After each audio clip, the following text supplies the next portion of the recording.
ప్రేక్షకులకు నమస్కారం అండి. అతిమూత్ర వ్యాధి అంటే యూరిన్ ప్రాబ్లమ్స్. ఇది ప్రాస్టేట్ ఎన్లార్జ్ అవ్వటం వల్ల వస్తుందండి. అదేవిధంగా శీతాకాలం కానీ వర్షాకాలం కానీ మనం ఎక్కువ వాటర్ తాగటం కూడా నైట్ 2-3 సార్లు లెగవలసి వస్తుందండి. ఈ ప్రాస్టేట్ ఎన్లార్జ్ అవ్వటం కానీ ప్రాస్టేట్లో స్టోన్స్, మాస్ రావడం, లైము పెరగడం, ఇలా స్లెడ్జ్ లాంటిది అనమాట. అంటే మడ్డి తెలుగులో. అటువంటి పేరుకోవడం వల్ల కూడా ఈ ప్రాస్టేట్ ఎన్లార్జ్ అవ్వటం వల్ల వయస్సు రీత్యా నరాలు వీక్ అవ్వడం వల్ల ఏమవుతుందంటేనండి అది సైజు పెరుగుతుందనమాట. మనకి మూత్రం ఉండే బ్లాడర్ ఏదైతే ఉందో అది పెరగటం వల్ల ఏమవుతుందంటే ఒక 20-30 ml ఎంతో ఉండవలసింది అది 50 ml, 70 ml, 100 ml ఇలా నిల్వ ఉండిపోతుంది అనమాట. అలా నిల్వ ఉండిపోవడం వల్ల ఏమవుతుందంటే అక్కడ కొన్ని బ్యాక్టీరియాస్ చేరుతాయండి. బ్యాక్టీరియాలు, ఫంగల్ ఇటువంటివి చేరటం వల్ల ఏమవుతుందంటే మూత్రం పోసేటప్పుడు మంట, మూత్రం స్పీడ్గా అవ్వకపోవడం, బొట్లు కావడం, తెల్లగా అవడం, అనేక రకాల ప్రాబ్లమ్స్ ఉంటాయన్నమాట. ఇది మీరు తినే ఆహారాన్ని బట్టి ఉంటుందండి. మరీ అతి తక్కువగా నీళ్లు తాగే వాళ్ళలో ఇది ఉండకపోవచ్చు, కానీ నీళ్లు బాగా తాగే వాళ్ళందరికీ కూడా కామన్గా వస్తుంది. అతి తక్కువ నీళ్లు తాగే వాళ్ళకి ఇది లేదనుకోవద్దు.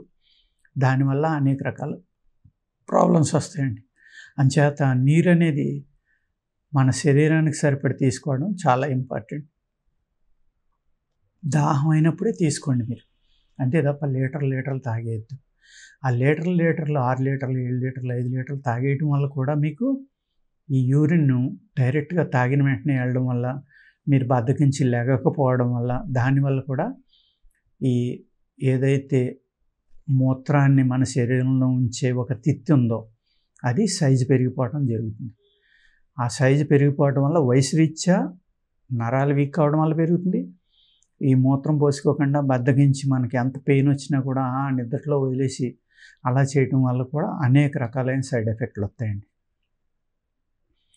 ఇలా రావడం వల్ల ఏ అయితే బ్యాక్టీరియా చేరిందో దాన్ని మీరు జాగ్రత్తగా చూసుకోకపోతే కనుక అనేక రకాలైన ప్రాబ్లమ్స్ రావటం, కిడ్నీ ప్రాబ్లమ్స్ రావటం, కిడ్నీలో నెఫ్రాన్స్ ఇబ్బంది పడడం, ఆ తర్వాత ప్రోటీన్ లాసు, బైలిరూబిన్ ఇలాగా గ్లోబలిన్ ఇటువంటి లాసు, ఇటువంటివన్నీ జరిగి మినరల్స్ అనేది, ప్రోటీన్ అనేది మూత్రంలో బయటికి వెళ్ళిపోవడం స్టార్ట్ అవుతుంది.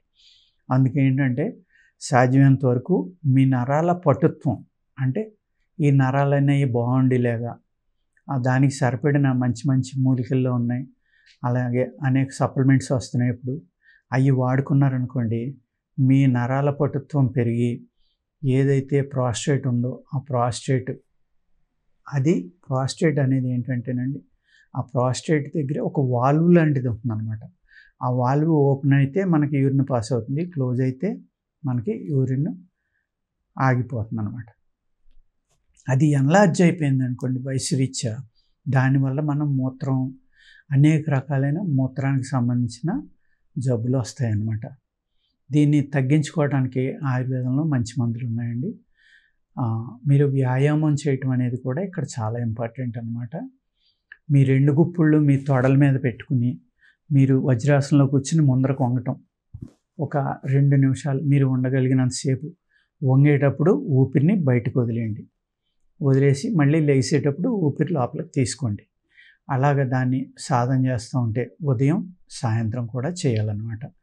అలా చేయడం వల్ల ఏమవుతుందంటే ఈ గుప్పుళ్ళు మీరు తొడల యొక్క మూలాల్లో పెట్టుకుని ముందర వంగటం వల్ల ఈ గుప్పుళ్ళ యొక్క ఇలా పెట్టుకోవాలన్నమాట. వీటి ఒత్తిడి ఏమవుతుంది, మీకు పొట్టకి తగులుతుంది. పొట్టకి ఆ ఒత్తిడి తగలడం వల్ల ఏమవుతుంది, అక్కడ ఉన్న బ్లడ్ అంతా బయటికి వెళ్ళిపోతుంది. మళ్ళీ మీరు స్లోగా ప్రాణాయామం చేస్తా లోపలికి గాలి తీసుకుంటా లేగటం వల్ల కొత్త రక్తం అక్కడికి చేరుతుంది అనమాట. ఈ విధమైన వ్యాయామం వల్ల ఏమవుతుంది, ఆ రక్తంలో ఉన్న కల్మషం ఏదైతే ఉందో, ఆ రక్తంలో ఉన్న టాక్సిన్స్ ఏవైతే ఉన్నాయో, ఈ ఒత్తిడి వల్ల ఏమవుతుందంటే లివరు, స్ప్లీను, కిడ్నీలు, గాల్ బ్లాడర్ ఇవన్నీ కూడా ఒత్తిడికి గురవుతాయి. మీరు అలా ముందరకు వంగినప్పుడు అన్ని అవయవాల్లో ఉన్న పాత రక్తం అంతా బయటికి వెళ్ళిపోయి మళ్ళీ మీరు లేచినప్పుడు ఏమవుతుందంటే కొత్త రక్తం అక్కడికి వెళుతుంది. ఈ కొత్త రక్తం వెళ్ళినప్పుడు ఏమవుతుంది, ఈ రక్తం ద్వారా ఆక్సిజన్ అనేది అవయవాలకి అందుతుందండి.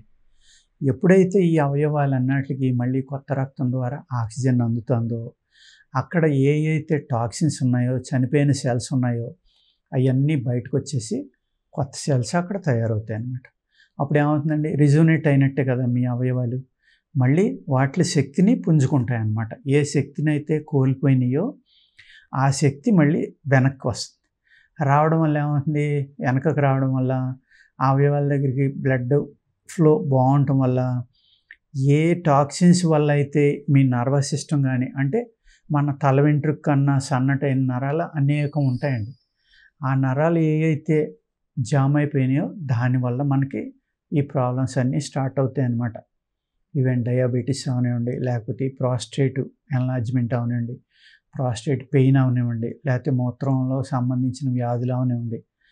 ఇవన్నీ ఏమవుతాయంటే అక్కడ బ్యాక్టీరియా పెరిగిపోయి ఫంగస్ పెరిగిపోవటమో లేకపోతే ఇన్ఫెక్షన్ రావడం వల్ల అక్కడ నుంచి అవి వెనక్కి వెళ్ళడం మొదలు పెడతాయి. బ్యాక్టీరియా ఉన్న చోట ఉండదు కదండి, మన బాడీ అంతా పాకడం మొదలు పెడుతుంది అనమాట. వెళ్ళడం మొదలుపెట్టిన తర్వాత ఏమవుతుంది, ఒక అవయవం వీక్ అవడం స్టార్ట్ అవుతుంది. అందుకు మీరు నేను చెప్పినట్టుగా ప్రాణాయామం లాంటిది, వ్యాయామం, అలాగే యోగా టీచర్స్ దగ్గరికి వెళ్తే వాళ్ళు చక్కగా మీ అవయవాలకి కొత్త రక్తం ఎలా వెళ్తుంది, ఎలా ఫ్లో అవుతుందో వాళ్ళు వెరీ సింపుల్గా మీకు చెప్పగలరు. కింద వజ్రాసనంలో కూర్చోలేరు, మీరు కుర్చీలో కూర్చొని చేయండి, కాళ్ళు చాపుకొని మంచి బల్ల మీద కూర్చొని చేయండి. అలాగే చేయాలని సిస్టమ్ లేదనమాట. ఏదైనా మీ యొక్క అవయవాలకి ఒత్తిడి తగిలేలాగా మీరు జాగ్రత్తగా చేసుకోండి. వ్యాయామం అనేది చేసుకుంటే ఏమవుతుందంటే ఆటోమేటిక్గా రెజోనేట్ అవుతాయండి. రెజోనేట్ అయితే మీకు ఈ ప్రాస్టేట్ ప్రాబ్లం అనేది మ్యాక్సిమం తగ్గిపోవడానికి ఆస్కారం ఉంది.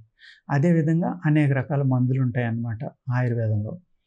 మీకు అయితే షుగర్కి వాటికి వాడుకుంటామో అటువంటి మందులే ఇక్కడ కూడా వాడుకోవచ్చండి. గల్జేరని, నేరేడని, లేకపోతే మనకి గోక్షుర అని అనేక రకాలు ఉన్నాయి. కరోనా వచ్చాక అందరికీ తెలిసిపోయింది కిడ్నీల మీద ఏ పని చేస్తాయి, ప్రాస్టేట్ మీద ఏం పని చేస్తుంది. అలాగే త్రికటుకాలు అని ఉంటాయండి, సొంటి, పిప్పలి, మిరియాలు, వీట్ల కషాయం కూడా మీకు చాలా వరకు పనిచేస్తుంది. అదే నైట్ పడుకునేటప్పుడు మీరు ఆవాలు జాగ్రత్తగా లైట్గా ఫ్రై చేసుకుని చూర్ణం చేసుకోండి, మెత్తటి పొడి. ఒక 3 వేళ్ళకి వచ్చినంత 2 సార్లు తీసుకుని మొదటి ముద్దలో చక్కగా నెయ్యి వేసుకుని ఒక ముద్ద ఆవపిండితోటి భోంచేయండి ఉదయం సాయంత్రం. వేడి శరీరాలకు మట్టుకి తలపోటు అది రావచ్చు, చూసుకుని తినండి. వాత శరీరాలు, పైచ శరీరాలకి ఏం పర్వాలేదు. వాళ్ళు ఇది తింటే కనుక వేడి వల్ల ఏమవుతుందంటే అతిమూత్రం అనేది తగ్గి ఈ ప్రాస్టేట్ సైజు కూడా మళ్ళీ నార్మల్ రావడానికి అవకాశం ఉందండి. ఓకేనండి, నమస్కారం.